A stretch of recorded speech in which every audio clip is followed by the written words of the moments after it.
बहुजन क्रांति मोर्चा भारत मुक्ति मोर्चा का आज एक विशाल महारैली थी और विशाल महारैली को हाई कोर्ट ने 2 दिन के पहले अनुमति इनकार कर दिया और फिर भी बहुजन क्रांति मोर्चा के राष्ट्रीय संयोजक वामन मेश्राम जी ने किसी हाल में वो हम रैली करने वाले हैं और सभा की आखिरी के समय परमिशन मांगी मगर वो उन्होंने परमिशन नहीं दिया और फिर भी उन्होंने कहा कि हम किसी भी हालत में आंदोलन करेंगे, सभा करेंगे। तो आज सुबह वामन मेश्राम जी को गिरफ्तार किया गया और संवैधानिक तरीके से गिरफ्तार किया गया।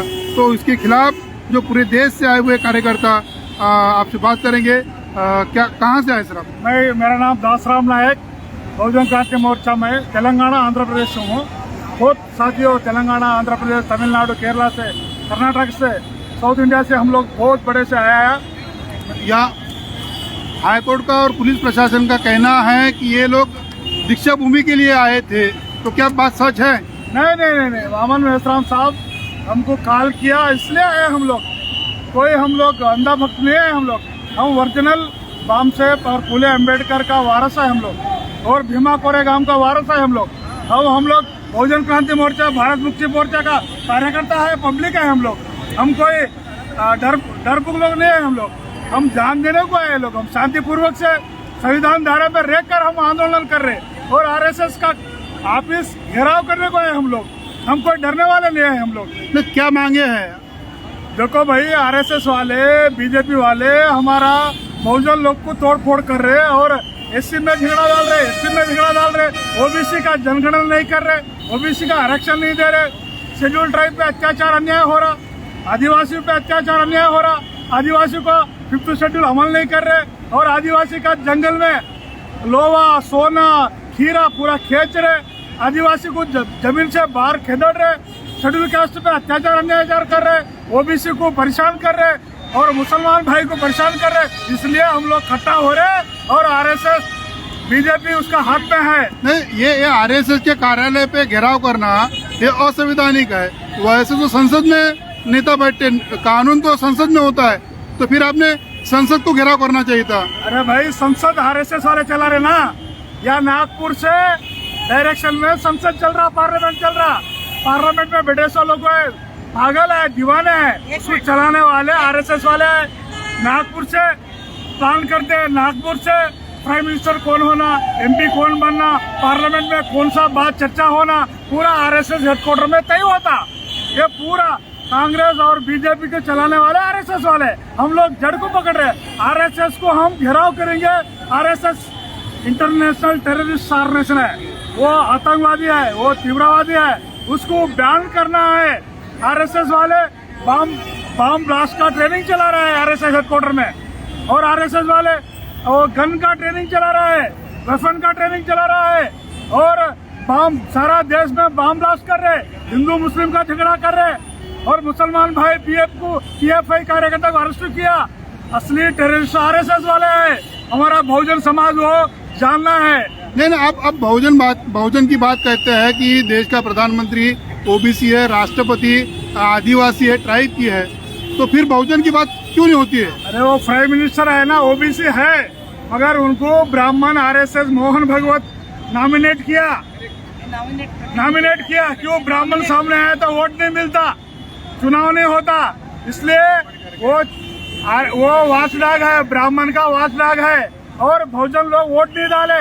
इलेक्ट्रॉनिक वोटिंग मशीन में गड़बड़ करके, घोटाला करके ये आरएसएस और इलेक्ट्रॉनिक और चुनाव संगठन मिलजुल के घोटाला करके, वोट चोरी करके मोदी को जीता है। वो कोई वोट से नहीं जीता हो। बाबा साहेब अम्बेडकर हमको संविधान के ऐसे वोट दिया, वोट को खत्म कर रहे हैं लोग। मशीन आया, ईवीएम मशीन, वो मनुवादी मशीन है, वो नया मनुस्मृति है, वो उसको हम विरोध कर रहे हैं। इसलिए ओबीसी का भी जनगणना नहीं कर रहे हैं लोग, इलेक्ट्रॉनिक वोटिंग से घोटाला कर रहे हैं। इसलिए हम आरएसएस को टारगेट कर रहे हैं हम लोग। वो मोदी का कुछ भी नहीं है, वो पुतला है, वो नॉमिनेटेड है। पूरा नागपुर हेडक्वार्टर से चलता सरकार, पार्लियामेंट चलता। इसलिए हमारा हक अधिकार और संविधान का विरोध में बीजेपी डिसीजन ले रहा, संविधान बदलाने का कोशिश कर रहा, वो पूरा आरएसएस हेडक्वार्टर से प्लान हो रहा। इसलिए हम आरएसएस का हेडक्वार्टर घेराव का प्लान किया। आज लाखों संख्या आया, 33 स्टेट से आया, साउथ इंडिया से हम लोग भी आए। हम लोग कोई डरने वाले नहीं है और मेश्राम सर को अर्जेंट रिलीज करना है और आरएसएस को हम नहीं छोड़ेंगे और आरएसएस वाले नहीं छोड़ेंगे ना। 30 स्टेट में 30 स्टेट में आपका कार्यकर्ता, आपका ऑफिस हम घेराव करेंगे, आपको आपका संगठन नहीं चलने देंगे। हम कोई डरने वाले नहीं है। हम लोग भीमा कोरे गांव का वारस है। हम लोग फूले अम्बेडकर साहब का वारस है, विरासत है। हम लोग संविधान हमारा पक्ष में है।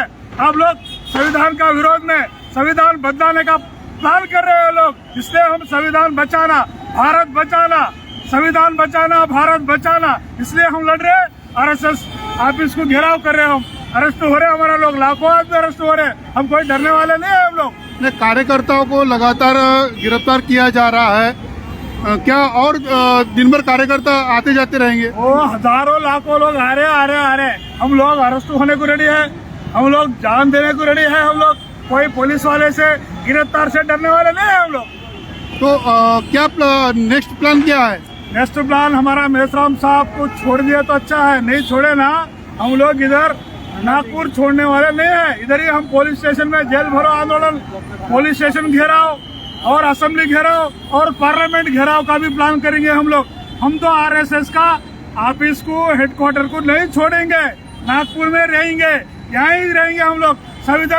संविधान बचाना तो हम लोग बचेंगे, संविधान बचेंगे, कॉन्स्टिट्यूशन बचेंगे तो हम लोग बचेंगे, हमारा हक अधिकार बचेंगे। हमारा बच्चे को SC ST बच्चे को नौकरी नहीं मिल रहा, हमको रिजर्वेशन खत्म कर दे रहा ब्राह्मण लोग। वो संविधान को जला रहे आरएसएस वाले, संविधान विरोध में डिसीजन ले रहे पार्लियामेंट में, संविधान का विरोध में संविधान बदलाने का कोशिश कर रहे। इसलिए हम संविधान बचाने का प्रोग्राम करें। 1 मिनट और बता दो। नाम बताए आप कहाँ से? मेरा नाम है पूर्णिमा काटकर, मैं क्लास 1 UPSC ऑफिशियल रिटायर्ड और मैं वाम सेप की कार्यकर्ता हूँ, प्रचारक भी हूँ। मैं गांधीनगर को रहने वाली, देन राजस्थान के एडॉप्शन इंचार्ज, अभी पुणे के भी भवन का मैं ये देखती व्यवस्थापन। आज मुझे बताओ, 27 जून को रोहतक में, हरियाणा में DNA कॉन्फ्रेंस थी। वो आरएसएस को DNA से क्या खुजली है, क्या डर है? DNA एक ऐसी चीज है, तुम बीमार पड़ते हो, डॉक्टर का ब्लड टेस्ट करता है तो डॉक्टर बोलता है तुमको डेंगू हुआ, तुमको कोरोना हुआ, पक्का पता है ना। वैसे ये DNA से पता है कि ये ब्राह्मण विदेशी है। तो ब्राह्मण विदेशी है तो किसी भी देश में विदेशी लोग उस देश में राज नहीं कर सकते। हमारी लगातार की जो कॉन्फ्रेंसेस है वो बंद की जा रही वहाँ के पुलिस सपोर्ट से। तो हमने सोचा, साहब ने सोचा, क्यों भाई उनके बच्चों को पकड़े, बाप को नहीं पकड़े, इसलिए नागपुर में आए। आरएसएस जब पंत प्रधान भी होता है तो मंत्रिमंडल को लेके जाते, आरएसएस के भागवत के पैर छूता है। आरएसएस प्राइवेट है, उसको जेट की या नेशनल सिक्योरिटी फोर्स की सुरक्षा कैसे दी जा रही है? हम लोग भी तो, हमारा संगठन है, हमको सुरक्षा नहीं, पुलिस प्राइवेट की गाड़ियां ला रहे हैं और हमारे लोगों को डिटेन कर रहे हैं। 10:30 बजे से मैं हूँ वहाँ ग्राउंड में, पुलिस ने मुझे डिटेन करने के लिए बोला। मैंने बोला पुलिस मेरे को नीली गाड़ी चाहिए, ये गाड़ी में मैं नहीं जाऊंगी, और भाई लेडी पुलिस ही है। तो उन्होंने जब तक के बाद की पता चल गया कि वहाँ लोग नहीं है, इसलिए वहाँ से यहाँ पर आए। तो ये मॉब इतना देखने के बाद आज शाम तक के हमने लोगों ने डटे रहना है। जब साहब को डिटेन किया है तो छोड़ना ही पड़ेगा, उनके बाप को छोड़ना पड़ेगा, तब जाके दिखाएंगे हमारी असली ताकत क्या है। समझ गए? ताकत हमारे में है। हमारे साथ तेलंगाना से आई हुई महिला है। क्या नाम है मैडम आपका? मेरा नाम शांति नायक है। क्या कहना है, ये आज का जो बड़े पैमाने पे प्रोटेस्ट चल रहा है, कार्यकर्ता को अरेस्ट किया जा रहा है, ये ऐसा क्यों हो रहा है? ये आरएसएस को डर लग रहा है। ये वामसे वाले हमको घेराव कर रहे हैं, वो डर के भाग भी गए, पुलिस को लगाकर अरेस्ट कर रहे हैं। ये डर के कर रहे हैं। तो क्या वामन मेश्राम साहब का क्या प्लान होगा आने वाले समय में? आपको कोई जानकारी है आंदोलन के बारे में? जानकारी नहीं है। क्या नाम है आपका सर? मैं इंजीनियर DP सिंह। कहाँ से आप? मैं UP सहारनपुर से आया हूँ और बहुजन मुक्ति पार्टी का राष्ट्रीय महासचिव। और मैं क्लास 1 पद से रिटायर्ड हुआ 2020 में। और यहाँ प्रोटेस्ट में आए हैं माननीय वामन मेश्राम साहब के द्वारा जो कॉल किया गया था, ये इसलिए हम यहाँ पर आए। देखिए आर्टिकल 19 में विचारों की अभिव्यक्ति, संगठन बनाना, रैली करना, कार्यक्रम करना, सम्मेलन करना, ये संवैधानिक अधिकार है। ये संवैधानिक अधिकार है। इस संवैधानिक अधिकार का हनन करने का कार्य किया जा रहा है। 27 जून 2022 को इन्होंने रोहतक में हमारा कार्यक्रम होने वाला था, उसको इन्होंने परमिशन को निरस्त किया। 31 अगस्त को हमारा राज्य अधिवेशन कानपुर में होने वाला था, उसको इन्होंने निरस्त कराने का काम किया। जो हमारा जो संवैधानिक अधिकार है उसको खत्म करने का काम कर रहे हैं। एक मैगजीन सॉफ्टवेयर के द्वारा फोन रिकॉर्डिंग का काम किया जा रहा है। ओबीसी की जाति आधारित जनगणना 1931 के बाद जाति आधारित जनगणना की नहीं की जा रही है, इसलिए ओबीसी के अधिकारों का हनन किया जा रहा है। यानी आज भारत में आरएसएस के इशारे पर जो सरकार चल रही है, ये केवल आरएसएस के द्वारा गवर्न हो रही है। मोदी केवल मोहरा है और केवल आरएसएस। हमने गिराव का मामला हमारे यहाँ पर इसलिए है कि सारा का सारा गंदगी यहाँ से बह रही है। हम गटर के मुंह को बंद करना चाहते हैं, इसलिए हम यहाँ पर आए हैं। और माननीय वामन मेश्राम साहब को जब तक छोड़ा नहीं जाएगा तब तक हम यहीं पर धरने पर बैठेंगे। हम यहाँ से हटेंगे नहीं। हमारे लोग गिरफ्तारी पे हैं और हम भी गिरफ्तारी कर जाएंगे।